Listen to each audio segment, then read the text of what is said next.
All right, I'm here with Ryan Lazar, VP of Sales at Qualtrics. It's great to have you on the show, Ryan. I really appreciate you taking the time. Thanks for joining. Yeah, thanks for having me. Of course, it's my honor. To give a quick update on Ryan and his background, he started in sales in 2008. He's had an incredible career with multiple promotions. I think we might have met at a President's Club trip at one point. He's been a top performer, currently, again, VP of Sales for Qualtrics in Canada.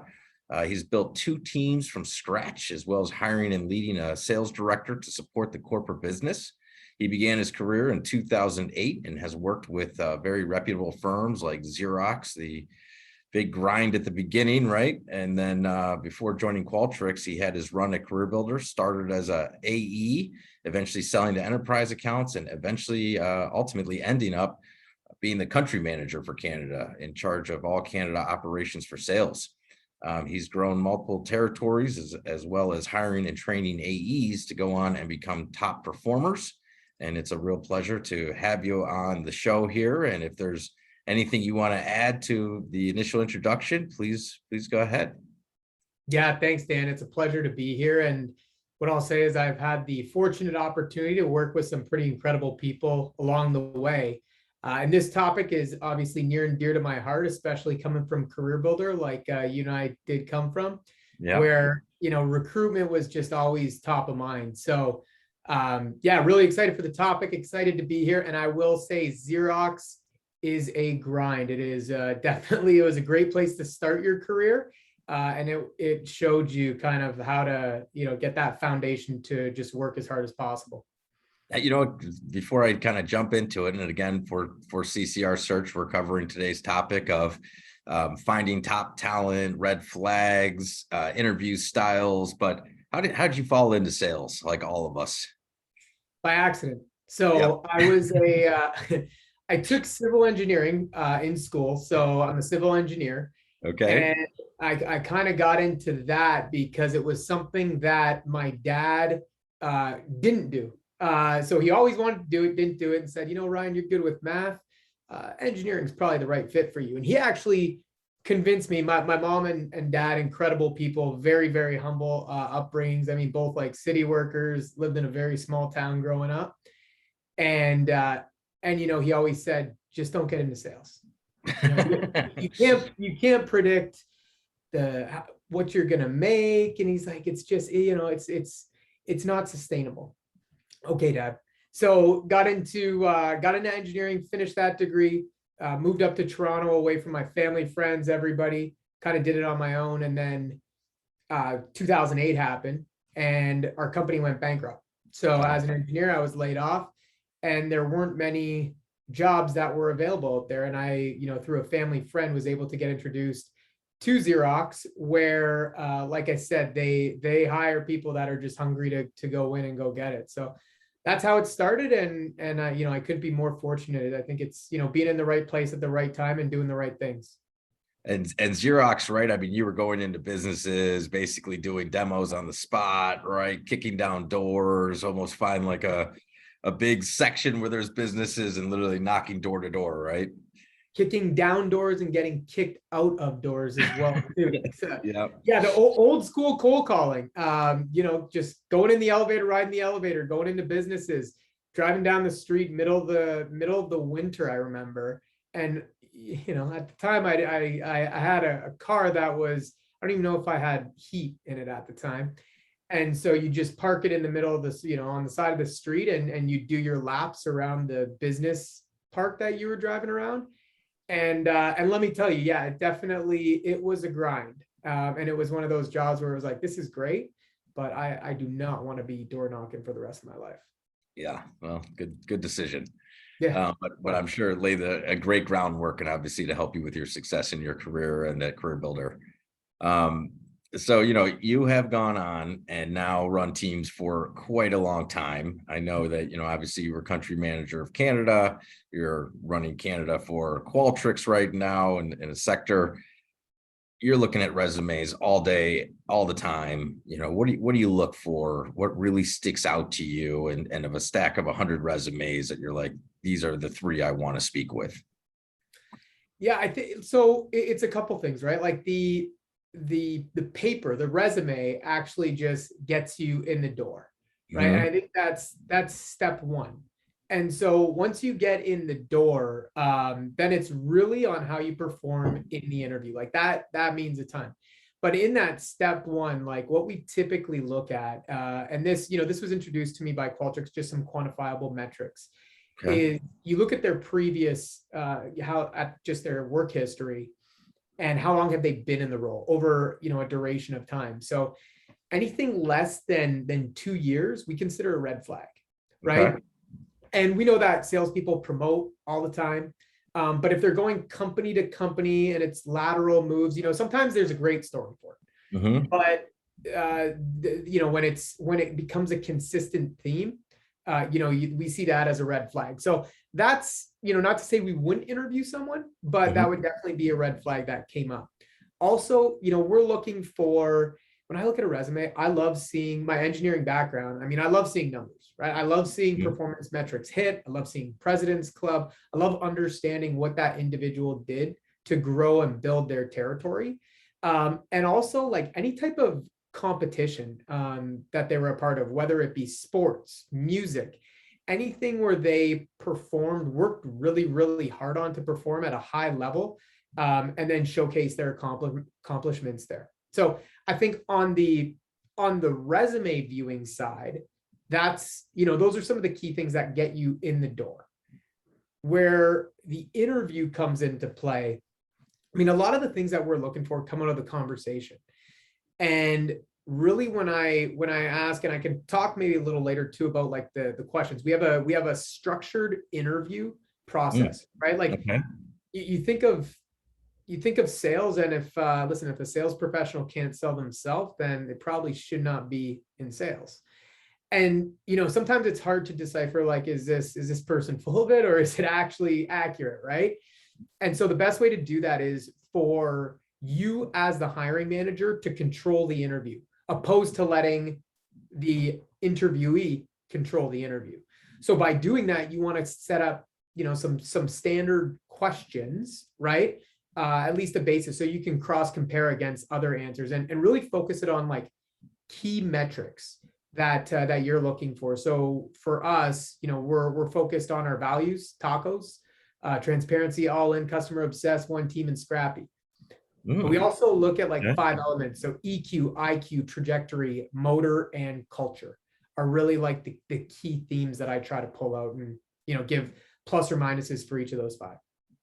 Do you have any specific questions that kind of stand out in your interview process as you go through that? You're obviously looking for very specific items, like tacos. I love that, but is there kind of like, here's my 2-3 questions that are really going to see how this person responds and base my decision based off of their answers?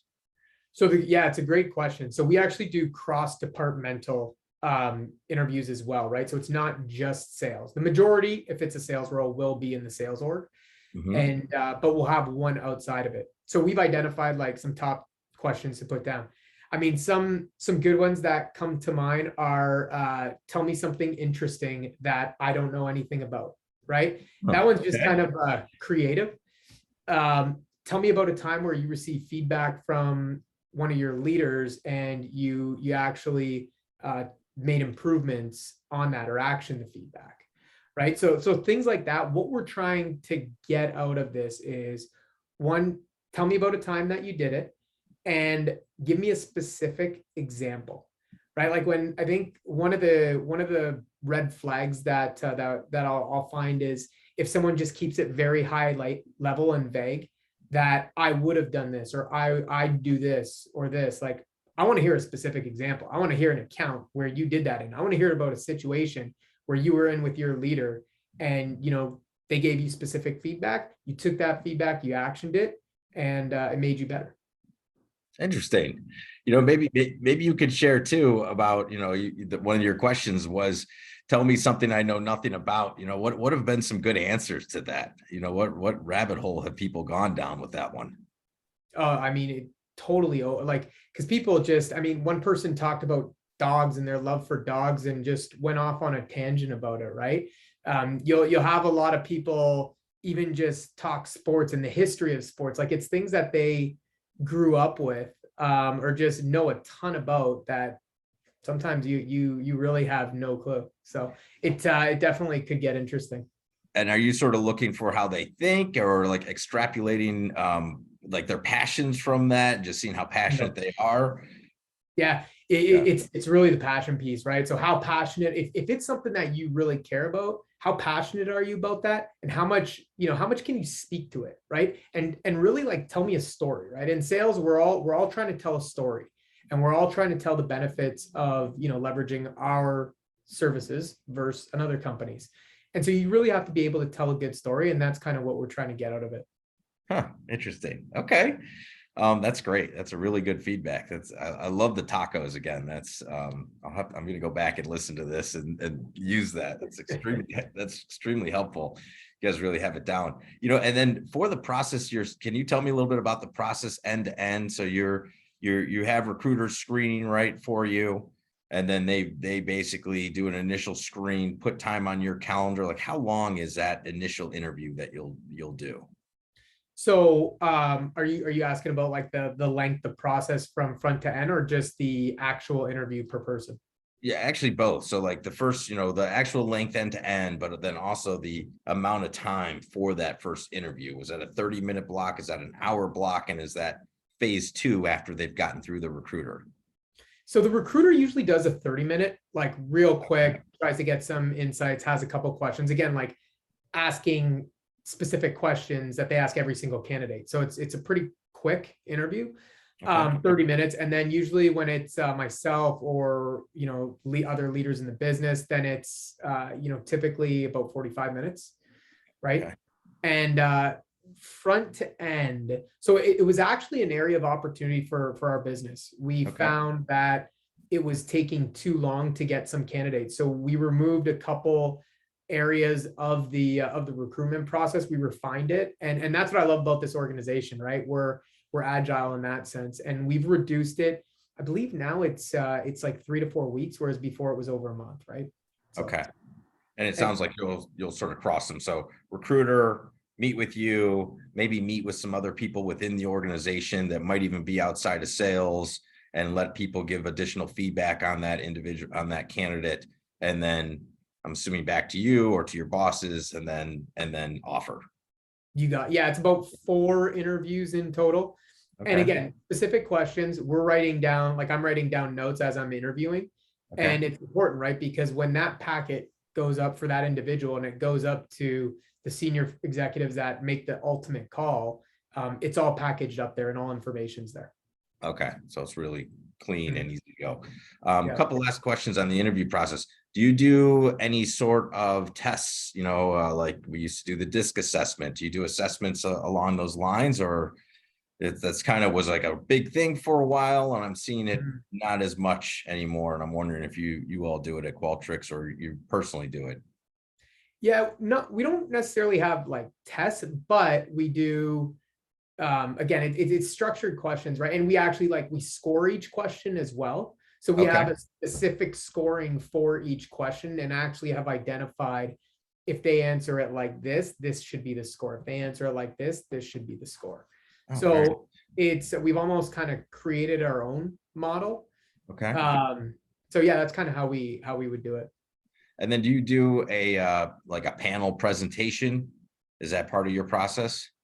We used to do, when I was at Career Builder, we did that. We don't do it as much here. Again, I think but it was less interviews when we were at Career Builder, right? And less structured, I would say, than what we're doing here. So I do see value in it for sure. And if there's, someone we're maybe on the fence with, then we might do that to add an additional step just to see like, okay, is this someone that we really want to hire?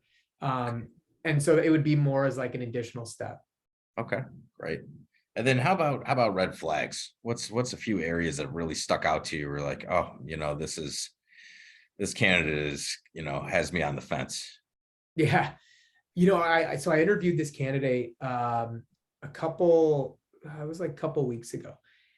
And at the end of the interview, you and I actually talked about this. At the end of the interview, I said, okay, great. Like I was done my piece. I had asked the questions I needed to. And I said, listen, is any questions from your end that I can help answer? So for anyone listening to this, don't say, no, I'm good. Those are the worst words to use in an interview when someone asks you if you have any questions. So like do your research, right? Definitely do your research, and just ask good questions. Like, not questions that you can find online, like ask good questions, and just be intentional about it. Nice. Yeah. And then, in terms of, you've obviously hired really good people. You've built 2 teams from scratch. I know it was, you seem to always end up in this role of you're in Canada and Ryan, go build everything from scratch. I know you did that, a lot of that at Career Builder. How are you really digging in? Do you have any special tactics that you use to find top people and then also make sure they're like a cohesive unit? Mm-hmm. Yeah, I mean, that's the important part too, especially in the times we're in, right? Like we're not in the office like we used to be to make a cohesive unit. But there's ways to do that. So I would say, as far as finding the right people, it's a ton of networking, right? Like, and we could do it socially now. Like you could do it online, right? The networking where you would have to be in front of somebody, a lot of that can be done at the masses through LinkedIn. So I actually still do quite a bit of LinkedIn searches on my own to find candidates. Okay. That's one. And then just, attending events, just staying in touch with good people. I mean, a question that I always ask when I meet with someone, even if I don't have a role that's open for them today, it's how can I help? What can I do to help you? That's something I learned from one of my mentors back when I started, and he's incredibly successful, and that's what he really shared with me, is always try to help others. So that's a question that I always ask. With us being able to go see folks face to face, I am still a firm believer that shaking someone's hand is the ultimate trust builder, right? Opposed to being via Zoom. Sometimes it's not as easy, but just based on travel. But if you can go out and see someone in person, I do think there's a ton of value in that.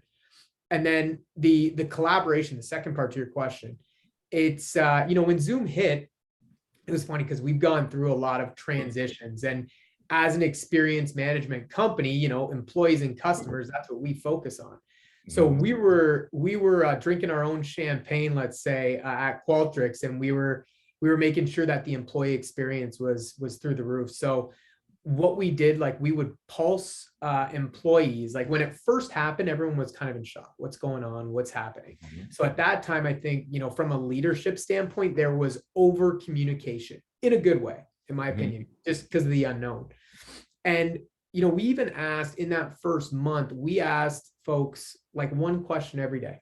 They didn't have to answer, but we just sent it out to them and say, hey, how was your day? Right? What made your day productive? Did you feel connected to your team today? Things like that, like one question a day. Some people answered, some people didn't. But, when you have a company of 6,000 plus people, the aggregate really, it really gives you some good insight. A couple of the really cool takeaways that I had was the Slack channel was busy today, right? So that was something that was really cool to hear. So if the Slack channel is busy, if there's a lot of, motion or excitement on there, it kept people connected, right? And another thing was just like hearing about team wins or having team events and things like that. So initially, it was just that over communication, and I would say obviously we weaned off it, as most organizations did. And today it's just a matter of, we try to run quarterly team events where everyone across Canada is in person and together. Okay. And we try to even just do like more frequently as well, because the majority of us are now working from home. But there is still, weekly team meetings. There's a lot of opportunities for us to just touch base, and just get to know one another too. That's great. That's great to hear you're in person. That's very needed in our world of sales. I find, you got to shake some hands and break bread together and get to know each other a little bit. It really evolves the relationships. Totally. Think about when, even like when you and I started, like, even 5 years ago, let's say, like we were, you're in front of customers as much as you can be, right? And that shift is that's been a change. So yeah, I'm hoping to go back and definitely go see more customers. Go see some more people. Well, this has been extremely helpful, wonderful insights. Any last items that you want to add in terms of finding the best talent to join your teams? I mean, I would really just say, like, put some structure behind your interviewing. Don't have a, nonchalant, I'm just gonna feel this person out, see how they are. Like, I would say the more structure you can put, but listen, we're all people. Keep it human too, right? Right. But the more structure you can put behind it and really tie those to your company values, right? Call out the good, call out the bad, and just see how the person is a fit for it, right? I would say, just if you focus on that, you're almost always going to hire the right person. Oh, that's great. And can I ask you, like, what's a way you call out the bad? I think that keeps it really human and keeps it, honest and a trusted relationship. I mean, do you have any examples? Yeah, I mean, listen, I would say every organization has pros and cons. Every single one, the good ones, the pros outweigh the cons, right? But there are some things, like I'll look at Qualtrics, for example, and I wouldn't call this a bad, but what I would say is we're creating an exciting category. Like, in experience management, this is being talked about by every CEO in the world. Okay. So as we're doing this, is, the market may not be as mature to understand really what experience management is, right? And it's not like we're replacing investments often of a CRM or other tools that are already in place. A lot of times we're helping them create budget. So for us, an example is, when I talk about tacos, like that, the all in is probably the most important to me. And I say that because really there's a lot of rigor needed here. Like, it's a lot of hard work, right? But we have incredible people here that are just all focused on the same mentality to win. And listen, what we're doing is just, it's incredible for businesses. Every CEO wants to keep and grow their people, and obviously do the same, keep and grow their customers as well. So we're in a really good spot. That's great. Those are some very interesting points, and it's refreshing. You don't ever want to walk into something and be surprised, and no one likes that. Our leadership doesn't like to be surprised on deals or revenue, et cetera. And I think candidates are the same way. You don't want to walk in the door and say, wow, I had no idea this is what I was signing up for. So it's refreshing to hear that you spend a little bit of time and say, hey, this is the good. There's a lot of good here, but don't be, too surprised. Here's also our struggles. And I think that's extremely important. So, well, they're not going to, like we haven't been around like, some of these larger organizations as long, right? And again, we're not all the time taking budget away. It's just that creation. So yeah, you have to be even better as a sales professional doing it, in my opinion. Yes, I totally agree with you. Well, this has been great. I can't thank you enough. Again, it's been a pleasure having you on the show. Your insight is phenomenal, and hope to have you again here soon. Wishing you all the best in 2022 and beyond. Yeah, and Dan, wishing you all the best too. Like I said, I mean, we did some great things together at Career Builder, and I know you're going to do incredible things here. So wish you all the best, man. Thanks for having me. Thank you, man. Thank you so much.